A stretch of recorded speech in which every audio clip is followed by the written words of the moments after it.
All right, see behind me, we got a little project today. I went and rented a 54 foot. I rented a 50 foot, but they didn't have the 50 foot. They only had the 54. I was charged.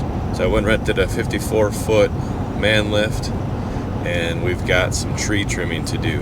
I've got one limb that's overhanging the new patio and then also the deck, and it's a pine limb, and there's tons of pine cones on the bottom of it, or at the end of it, dripping sap all over our deck. So that was the main reason we rented this lift, but I'm going to utilize it to do a bunch of other work around the yard and property today, to clean up some trees, cut down some big pines that are kind of dangerous for felling. We're just going to kind of work from the bottom and work our way up, and then block it on the way down. So got a bunch of work to do today. Got to have it back in 8 hours. So we'll get as much done in 8 hours as we can. All right, this is my first time using this lift. That's my target, right there. I already feel closer to it.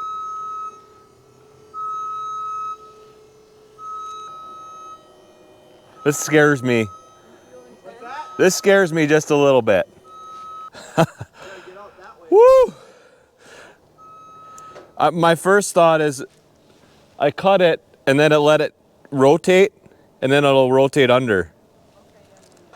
It moves. I just gotta take a deep breath for a minute. I mean, I'm within the limits of it, so.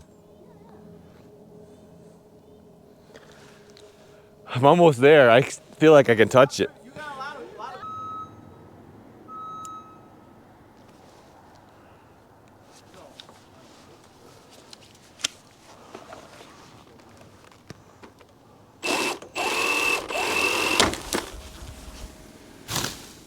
Well, that was quick.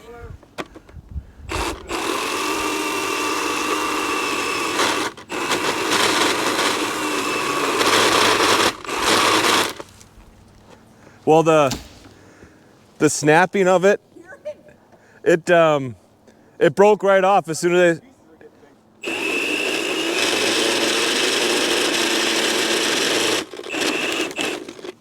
That's what I wanted there.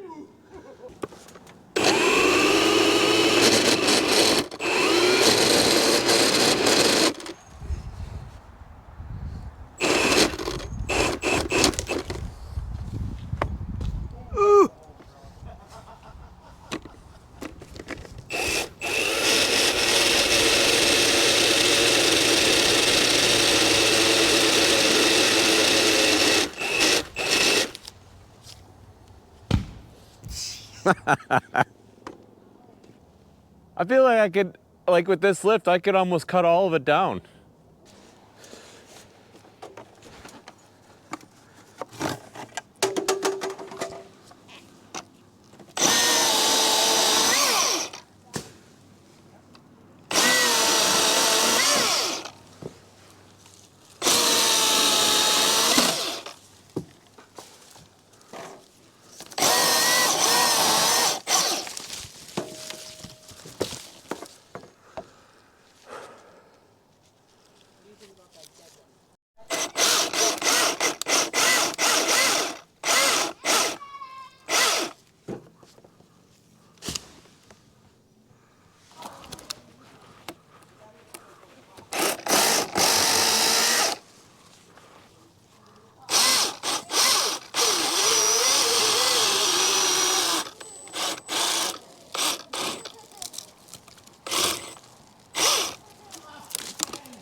that lift was very valuable to the progress yesterday. This was the first one. I would recommend, if you don't use lifts very often, don't try to reach up that 50 feet on your first limb cut. I should have did that one about at the end of the day because I was a little uncomfortable. But we went around and trimmed a bunch of limbs down. There's some more there. On that oak tree, there's a big pine that broke off last year. It's kind of hidden behind that oak now. Now it's about a 15-foot stick that'll be easily controlled as it falls. This one's got to be taken down too. So I just used the lift to start notching down from the top so it's not as dangerous as it falls down when I cut it from the ground. But we got a lot of mess on the ground. As you see, this one was pretty rotten already. It was pretty wobbly, but the inside is pretty much done. That's why it broke off last year. Full of woodpecker holes. Must have been some ants going in there.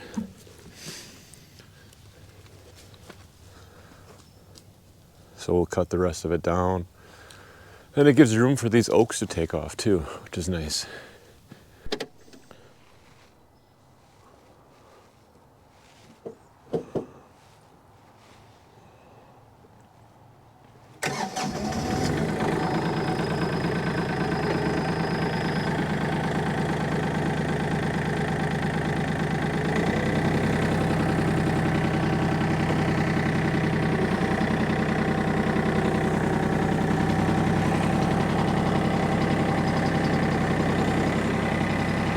There's another tree we used actually that was from the ground, but there was a long branch that overhung here and it was hitting the camper, so we cut that down. Over there's a bunch of branches on that tree right there that we cut down.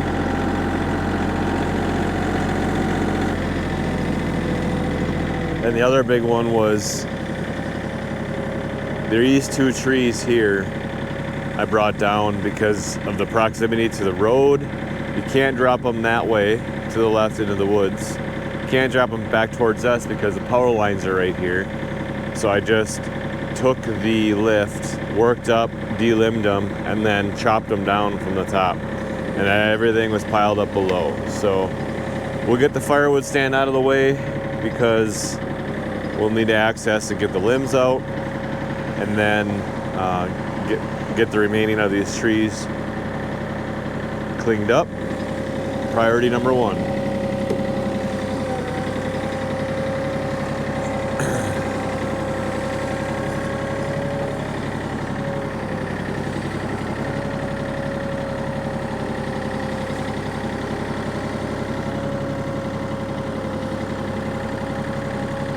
Hopefully, this week we'll have the new firewood stand in place. This thing's been moved a lot lately, and it's definitely seen its age.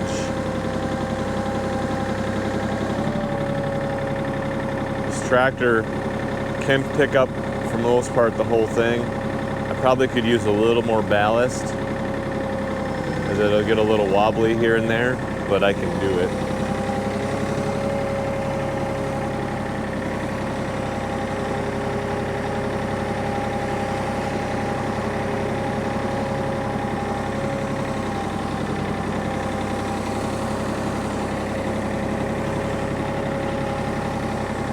Let's see if we can get a load. I doubt this is gonna work, but we'll see. This is where a grapple could come in handy. So I could just grab on, yank it out. Oh, my back tire is off the ground. Put it in 4-wheel drive. Ooh.